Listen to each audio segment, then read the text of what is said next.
Good evening, everyone.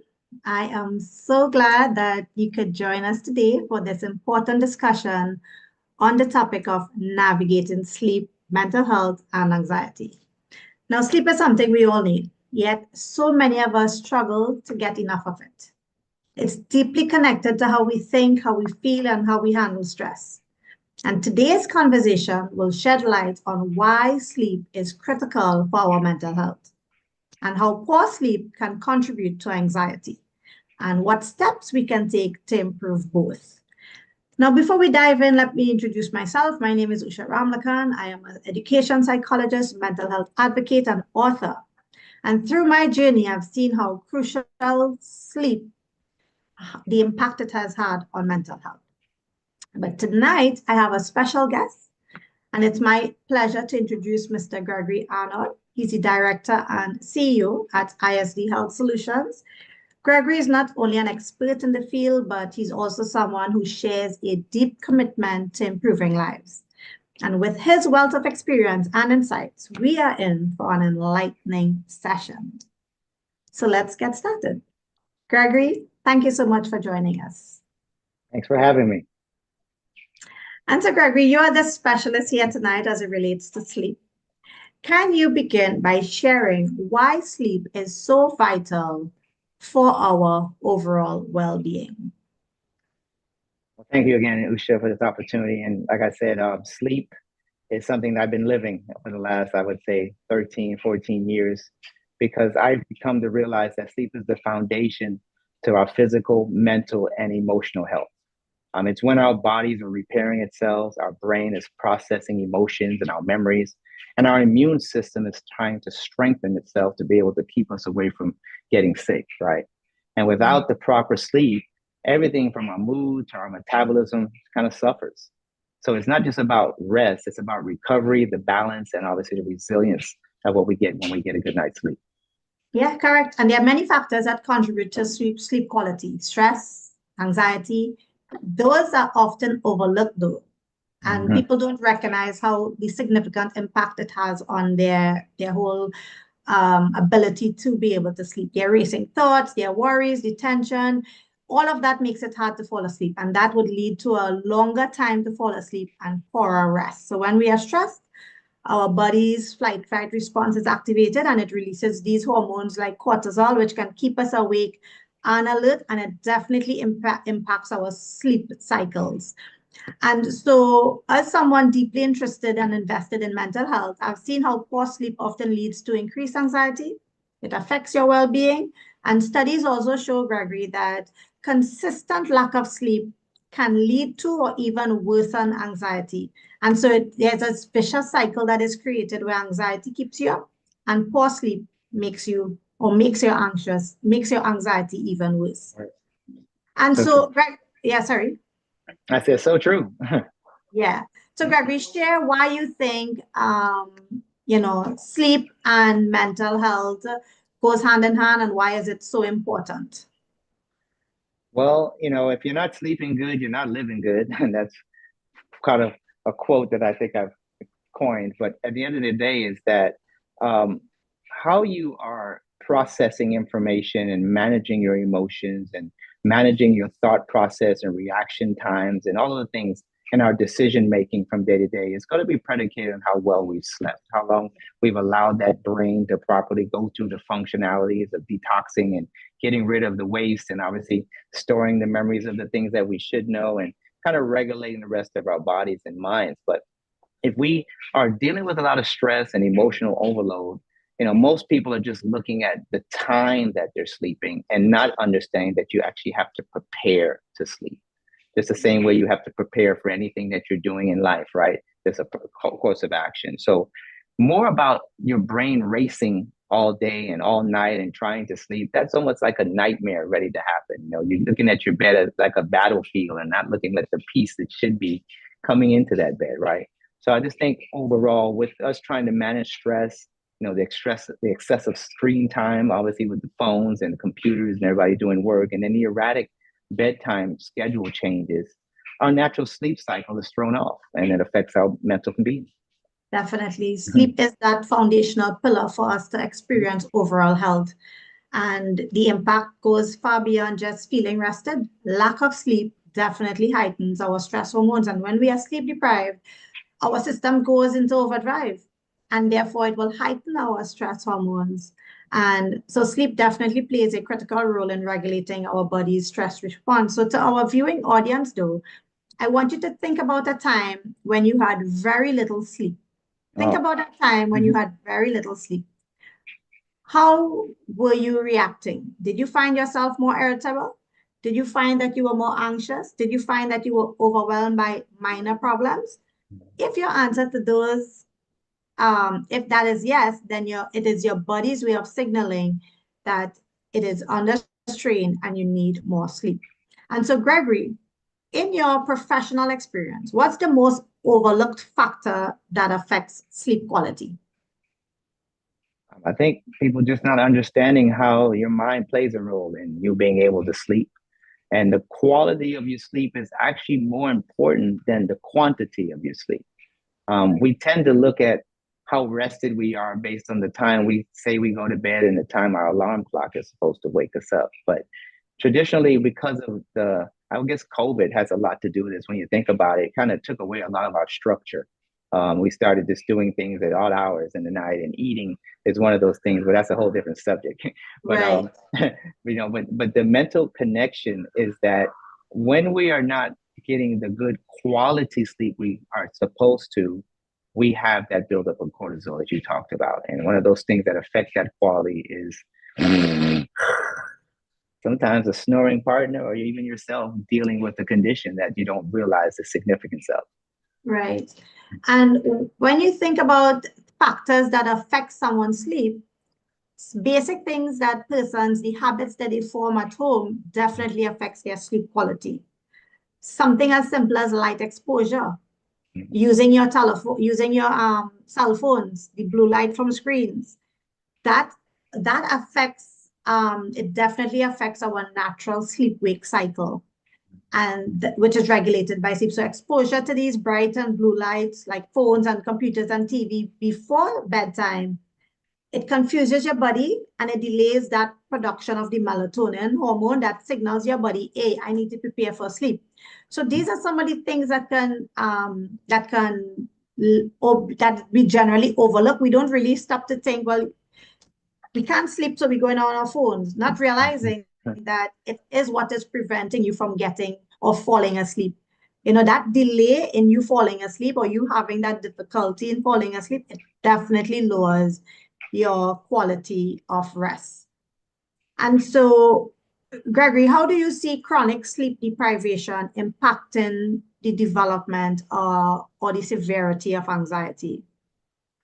Well, when you're chronically sleep deprived, that means this is not just an all-nighter you pull to get ready for a test, but a constant lack of sleep, whether it be the duration of time of sleeping or the quality of sleep.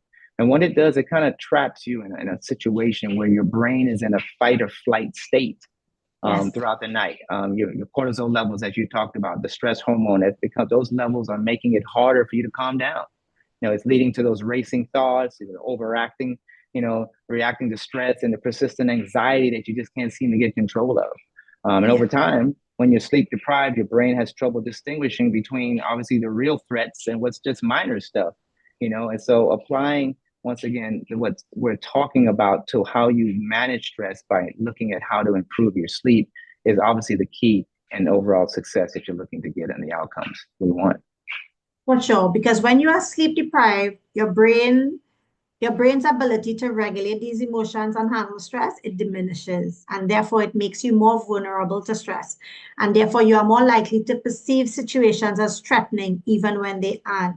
So that heightened emotional reactivity, it can definitely trigger and exacerbate your anxiety symptoms. And it will therefore make it harder for you to even manage feelings of worry and fear and stress.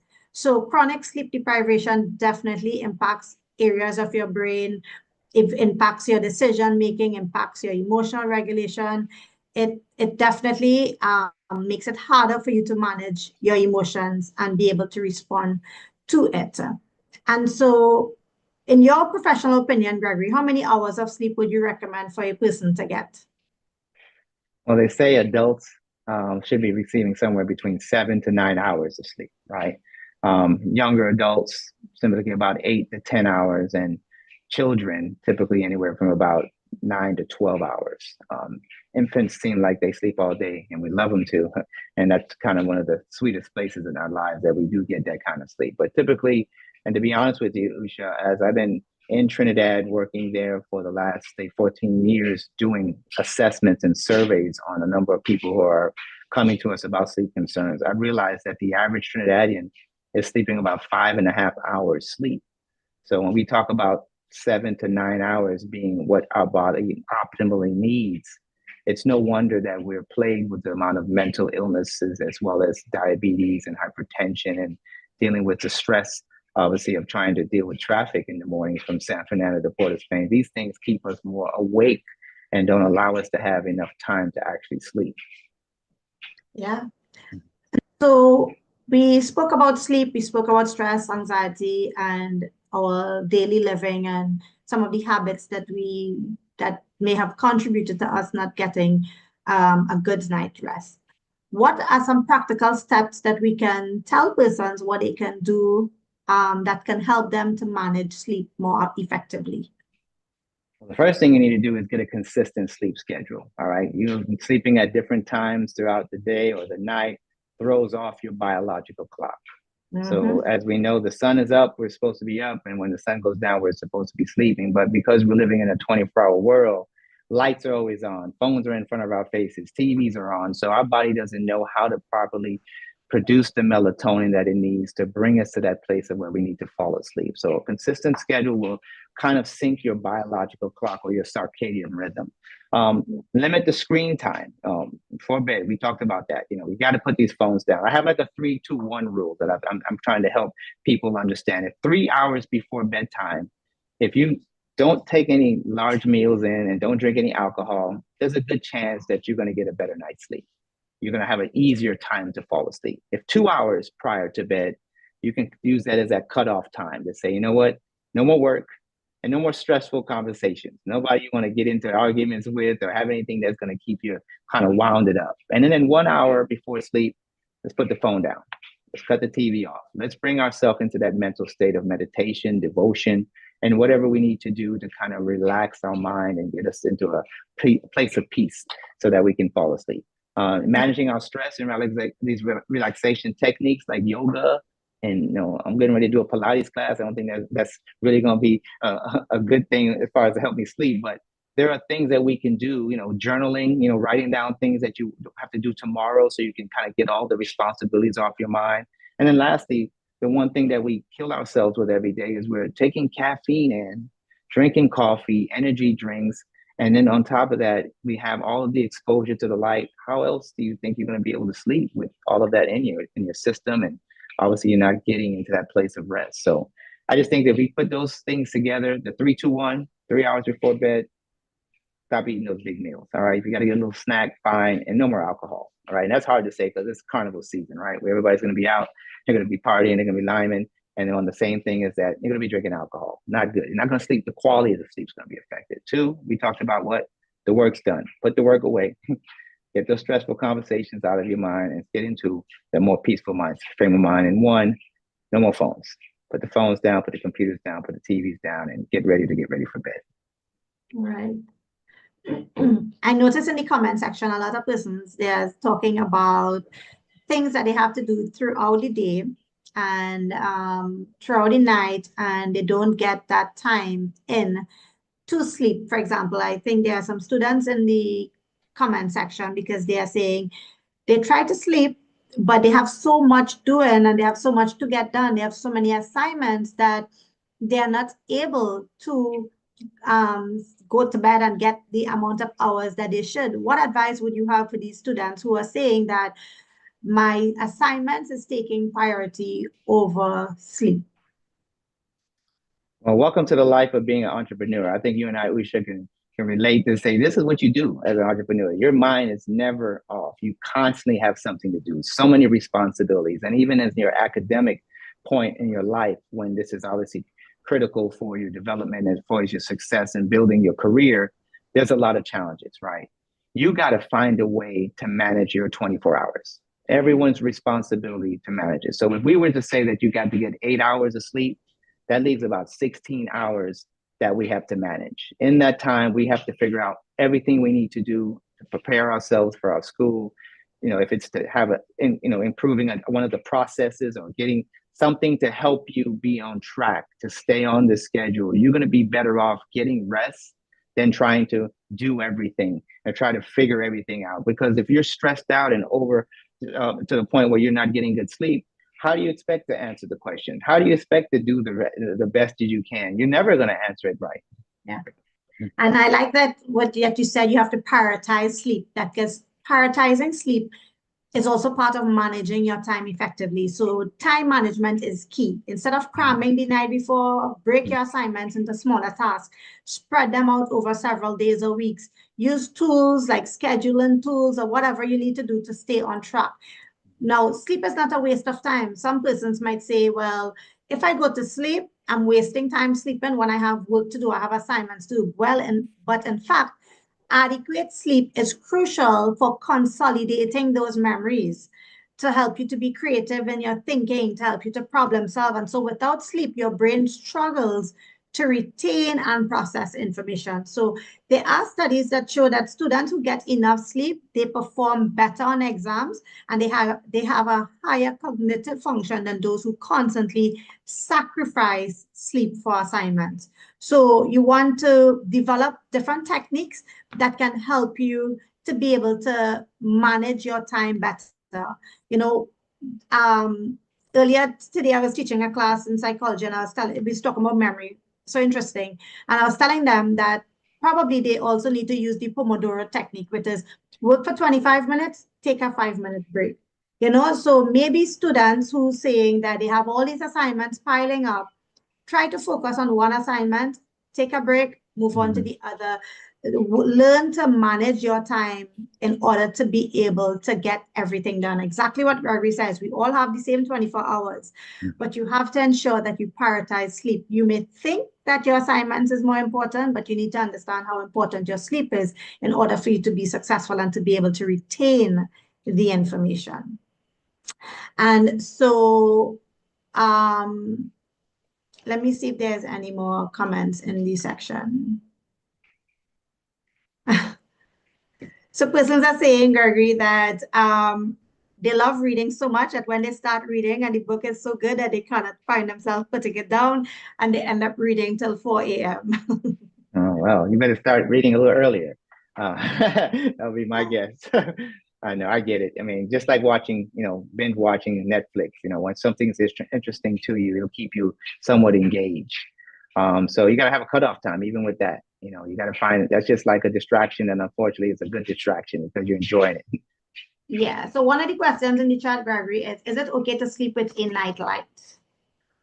Any kind of light in the room could affect you and your ability to sleep. I mean, I know me, if there's one light on, whether it be a clock, radio, or just a light on one of the electrical devices, that light irritates me. Like I can't even look at it, especially if it's like a clear white light. So the best advantages to you getting a good night's sleep is ensuring that it's completely dark, the room is cool, and there's no noise. Unfortunately, with all the band playing right now in the background in certain areas, because everybody's getting ready for Carnival, it's really hard to get a good night's sleep with this noise around you. But you got to do your best because at the end of the day, it's all you got. Your day is going to be predicated on how well you slept the night before.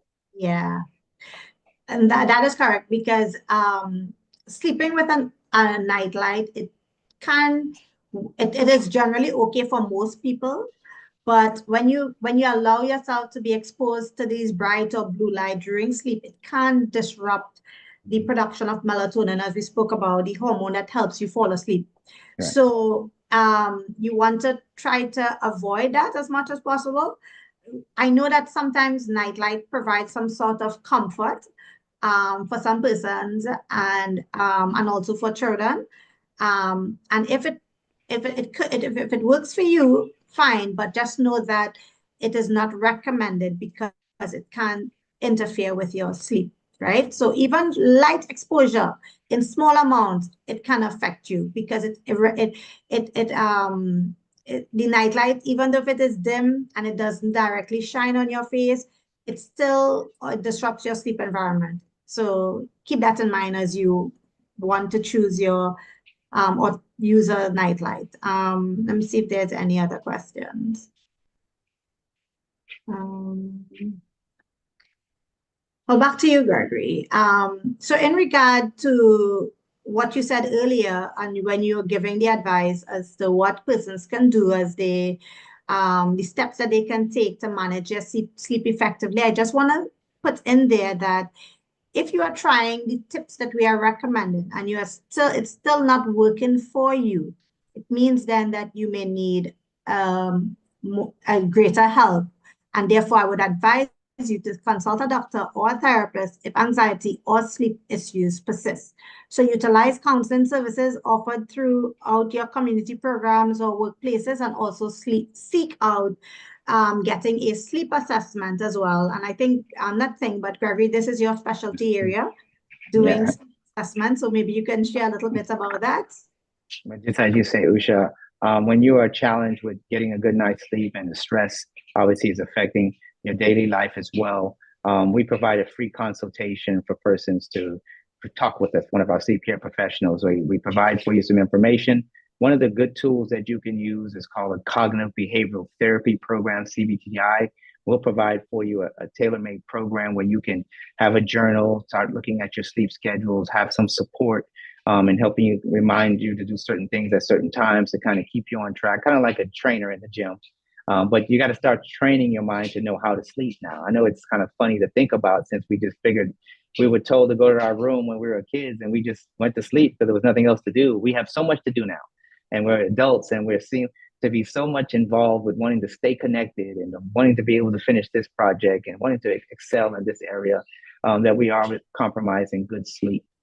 So we'd like to give everybody a free consultation. I'd like to give everybody an opportunity to do a sleep study test that we can provide for you, and it's covered by all the health insurance providers. So it's something that you can utilize on your health insurance benefits. And then lastly, we have some tips and things that we can give you, and some of the giveaways we'll have, I guess, in a few moments we'll talk about, that could help you and learn how to better sleep, get better sleep, learn how to put yourself in a frame of mind to sleep. All right, great. A question in the chat. Christopher is asking the question. He said that he finds it easier to sleep on his left side, but hard to sleep on his right side. And he wanted to know if that is okay. And so, yeah. You want to answer? You want me to answer? Oh, no, go ahead. Go ahead. Okay. So yes, it is perfectly okay to find it easier to sleep on one side over the other. Many people do have a preferred sleeping position based on comfort or based on habit.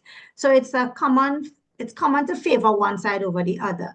Now, there are benefits to each side, right? So on your left side, when you sleep on your left side, it can be beneficial for your digestive health, because it allows your food and your waste to move more easily throughout your digestive system. So you can also reduce heartburn or acid reflux. And there are studies that suggest that it might be better for your brain health and lymphatic drainage. Now, if you sleep on your right side, sleeping on your right side can also provide comfort, and it's sometimes a better choice for people with heart conditions, since it doesn't put pressure on the heart. So, your body has its own comfort preferences, and this can depend on different factors. So as long as you are not experiencing pain or discomfort while sleeping, it's fine to favor one side over the other. So yeah, it's absolutely okay to sleep on one side. Can I add something to that, Usha? And looking at left side is my side too, so I'm in there with you. But as you understand that positions in sleep are sometimes ways of how you're coping with other types of sleeping disorders. Sleep apnea primarily is a condition when the airway collapses. Most often you'll hear snoring as one of the symptoms of this, but choking and gasping. But gravity is mainly the reason why sleeping on your back makes this one of the worst positions to sleep, because the tongue and the soft tissue and everything falling downward in the airway as you lay back will then cause more of an occlusion, not allowing for the proper oxygen flow, causing those arousals and fight or flight response and cortisol levels to increase. And before you know it, deteriorating the whole process of your light, deep and REM sleep, which is vitally important to consolidating memory and to be able to managing emotions and doing all the things that it's supposed to do to allow us to be able to be at our best as we wake up the next day. Right. Thanks so much for that, Mm. Gregory. There's another question, and the question is, some people take sleeping pills. Is that a good thing, or will it affect them long term? Is that in my court? Um, if you want me to go for it, I can. So, Go ahead. Let me hear it. Let me hear you. what's that? Let me listen. Okay, then you'll jump in, right? Yeah, okay. So for me, taking sleeping pills, it can be helpful, but for short-term relief from sleep issues. You can't rely on them for long-term because it's not generally recommended without medical guidance. So you can get immediate relief. It will provide that quick relief for people experiencing acute insomnia, or even temporary sleep disturbances. But if you are struggling with irregular sleep due to a stressful event, sleeping pills can help them establish a basic sleep schedule so it can help you to get back on track, but it's not something that you should use long term. So, Gregory, your turn. And I would like to add to that, as when you are taking sleeping pills or hypnotics, rather insomniatic pills, however you want to call it, Lunesta and Ambien got a huge part of the market share many years ago when people realized you can get something to sleep. People were having sleeping challenges for a long time. But what happens when you are not aware of what's actually going on in your sleep and you're already medicating? You're losing the opportunity to identify if sleep apnea could be present and or other sleeping disorders that's causing it. So it's always a best consideration to have a sleep test to rule out certain types of sleeping disorders and also to be able to identify better solutions on how to manage more than 80 different types of sleeping disorders. So there's a lot more to just taking a pill to figure out how you get to sleep and how well you'll be able to benefit from it. Good. Right.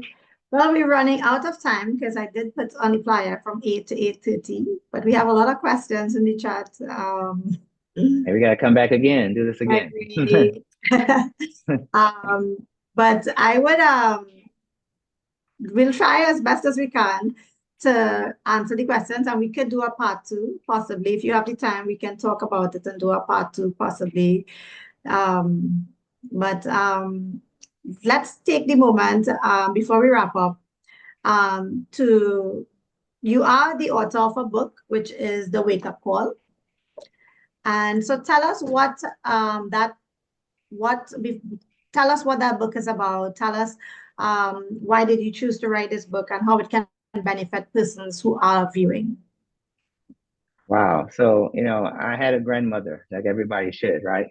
My whole family is from Trinidad and Tobago. My mother's from Belmont. My father's from Maracas, St. Joseph. And I had a grandmother that snored like a bear next to me when I grew up as a child. Didn't know what that meant until later on as I became a respiratory therapist about 25 years ago. I felt that when I saw her go through the health challenges she had with dementia and glaucoma and weight problems and blood pressure issues, I realized that everyone has a loved one or family member that's suffering. And we don't know what the root causes are. When I learned about this snoring symptom and how it impacted all of these different areas of our health and came to the realization that my grandmother had a very common issue that people just didn't understand at that time, I felt as if it was something I had to do. I started with Trinidad as being the location where obviously my heritage is from. Eventually allowed me to go to various parts of all of the Caribbean that I've been more of an advocate for sleep. I'm currently in Jamaica at this time doing the same thing I was doing for a decade or more in Trinidad. But the book is actually used to help explain some of the issues, how sleep impacts your productivity, your wage, your mental health, all your energy levels, the things that are being most important to us. And then kind of breaks down what that snoring means, like what does it really mean? Am I just tired, or did I drink a little too much, or is there something a little more serious behind it? Giving more of a step-by-step guide to how to get better sleep by reducing stress and using some techniques so you can optimize your health. And then including my life story. I mean, telling a little bit about my family, understanding coming up in the United States where I grew up with the Caribbean parents, made like my home a little Trinidad. And I got to be exposed to both cultures, which I believe is a blessing for me. And I was able to learn something that most people didn't have an opportunity to learn. And I use this book as a way to leave a legacy and the information that people can be able to benefit from years to come. So the wake up call, how you sleep, is How You Live. It's the book. It's available on Amazon. The audiobook is available. It's also available at local ISD locations in Trinidad, as well as in Jamaica, and some of the pharmacies chains and the airport locations in Jamaica. So I hope that everyone can take access to this book, and I want to give one away.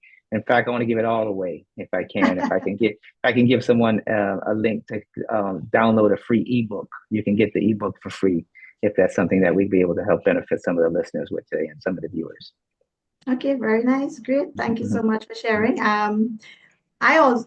There's a question that I think we can wrap up with, and that might fall more in my area, which is, what about the impact of depression mixed with insomnia and anxiety? So when depression, insomnia, and anxiety coexist, it can create a challenging cycle, and it affects your overall well-being. And these conditions can make it very hard to manage your daily life.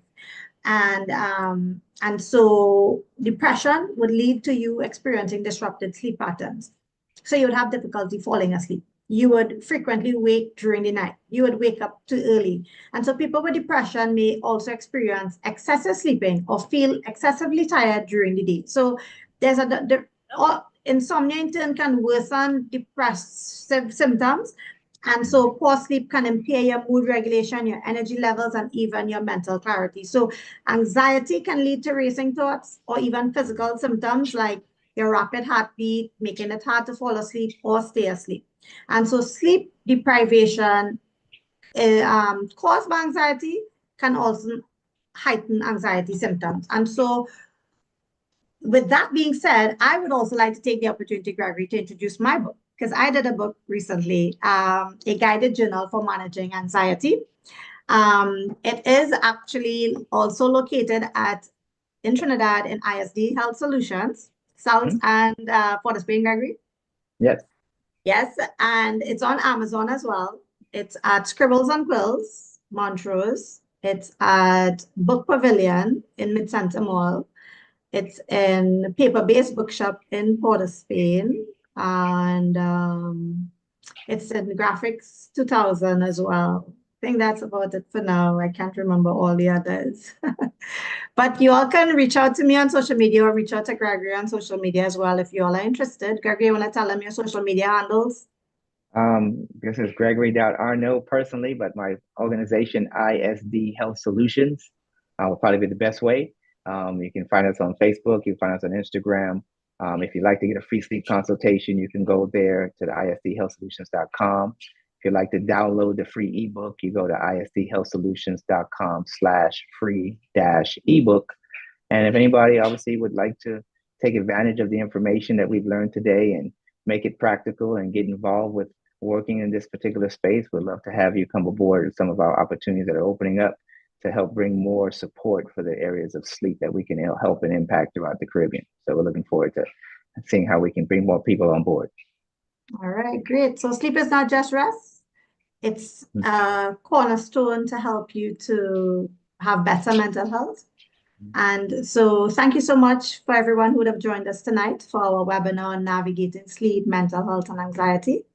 Gregory, do you want to add any closing thoughts or closing comments?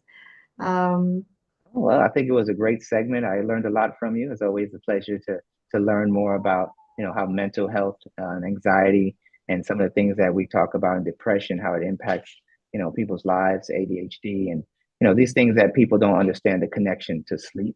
It's also a pleasure once again to see that you're a published author as well. And we are trying to do our best to try to help others with the information that we've learned, and doing events like this is just a positive way to see that, that most people that will hear this could change their lives. And obviously those who don't, unfortunately, don't get the information. And as we know, the people perish due to lack of information. And obviously we're trying to help. So always remember, how you sleep is how you live. All right. There are a lot of questions in the chat, Gregory, so we may need to have a part 2. All right. There's a lot of questions that we are not able to cover tonight. Or maybe we should just probably do the other one for an hour rather than half hour. But we'll discuss together and we'll try to do a part 2. So for those of you who are viewing, I hope that you have gained valuable insights and you would have gained some practical tools that can help you to improve your sleep and overall well-being. Remember that quality sleep is essential for your mental health. And when you make small changes in your life and in your routine, it can make a big difference. So whether it's journaling before bedtime or practicing mindfulness or setting a consistent sleep schedule, start with one step and build from there.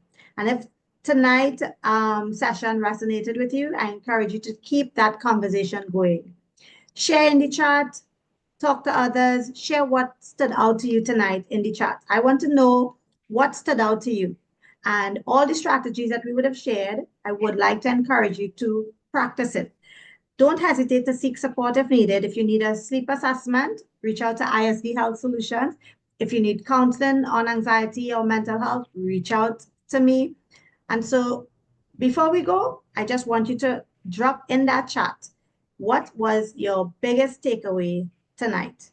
And if you have any questions, type it in the chat. We will make time to do another session to be able to answer all your questions. So make sure to subscribe to the YouTube channel, Mindful Musings with Usha, for more content on mental health and wellness, because every Monday, a video will be dropped in relation to something mental health, all things mental health. I'll be sharing strategies and tips. We'll be having more conversations on how we can support you on your mental health journey. So let's stay connected and let's continue prioritizing our sleep and mental health together. Thank you again for being here, for commenting, for sharing, for just being a part of this significant webinar, Navigating Sleep, Mental Health, and Anxiety. So do have a restful night. Do get a good night's sleep, and we shall see you all soon again. All right. Good night. Good night.